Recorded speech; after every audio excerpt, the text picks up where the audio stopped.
ছেড়ে দাও মা, ছাড়ো মা, আমাকে ছাড়ো। লাগাও, আরো ভালো করে লাগাও। আমাকে কেউ বিয়ে লেগে দেখতে আসলে রূপের পাহাড় বেরিয়ে যায়। তুই কি বলছিস ভুল? আমি তো সাজিয়েই নি। আমার মুখের উপর কথা। এবার যদি তোর লেগে আমার মেয়ের বিয়ে ভেঙে যায় না, ওগুন তো মুখ পুরি দেবো। ব্যাগ থেকে পড়ি তো অমনি মাটাকে খেয়েছে। খালামা বাজার করা হয়ে গেছে, এইলেন বাকি টাকা। এই যা বাড়ির সাথে কি ফলগুলো কাটগা। আচ্ছা তুই মুখ ধুইছি, কপালে কষ্ট হচ্ছে। আচ্ছা মা, তোকে সাজিয়ে দেই কি? কাঁদেন না, আপনি এবারে বড় মেয়ে হওয়ার পরে আপনার উপরে যেভাবে অত্যাচার করে দেখে আমারই কষ্ট হয়। আপনি যত তাড়াতাড়ি পারেন ভালো একটা ছেলেকে বিয়ে করে এ বাড়ি থেকে চলে যান। চুপ করো, তোমার কথা কাঁদিতে বলি। এই সালমা, মানুষ চলে এসে আর তার ফলগুলো রেডি করলি আয়। হ্যাঁ আসছি মা। হেলেন ভাই চা খেলে। এখন বকিস নি, চুপ কর। দাঁড়ান আমি তুলে দিছি।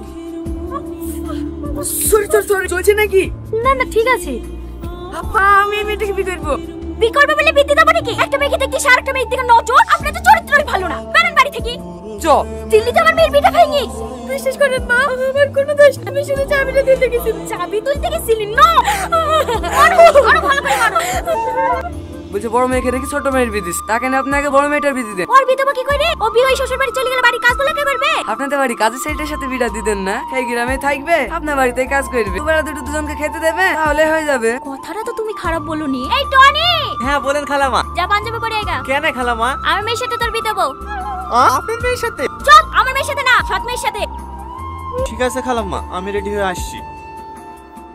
খেয়ে নাও, খাবারটা খেয়ে নাও।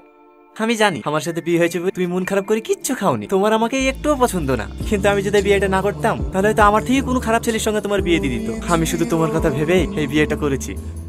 ভয় পেও না, আমি কোনোদিনও স্বামীর অধিকার নিয়ে তোমার সামনে এসে দাঁড়াবো না, এইটুকু বিশ্বাস করতে পারো। তোমাদের আসতে কোনো অসুবিধা হয়নি তো বাপ? না মা, কোনো অসুবিধা হয়নি। আর আস্তে আস্তে এই ফেলবা নাকি? ঠিক আছে ভাই। এই ভাই কাকে বলছি? সাহেব বলবি। ঠিক আছে সাহেব।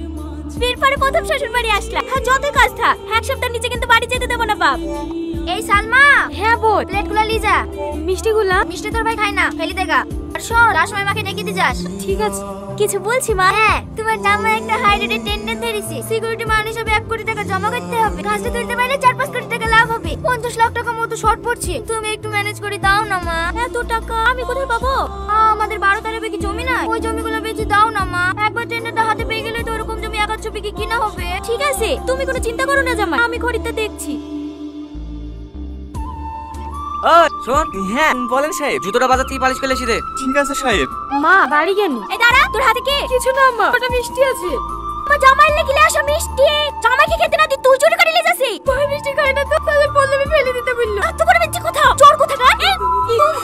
কি হয়েছে গো মা? জামাই লেগে যে মিষ্টিগুলো লেসি, সেই মিষ্টিগুলো টিফিনে করে নিয়ে যাস। ওলি জাক্কা, তোমার জামাই মিষ্টি খায় না। আমি বলেছি